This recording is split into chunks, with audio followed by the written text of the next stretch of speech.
ին վրա ինչ-որ քրեական գործ են հարուցել և վարույթ են նախատեսել, հեռակա,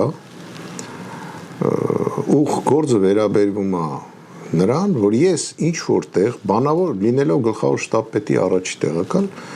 բանավոր հրաման եմ տվել, որ և հանել եմ դիրքից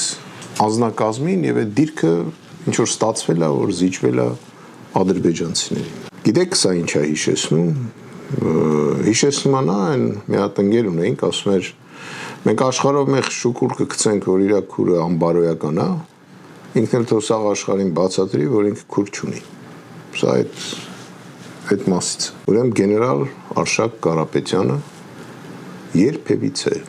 ոչ մի բանավոր և գրավոր հրաման չի տվել,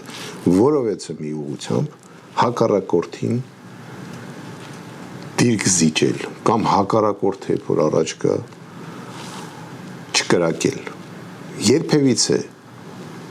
Երբևիցե գեներալ Արշակ Կարապետյանը նման հրամաններ չի տվել, նորից ես ձեզ կրկնում եմ։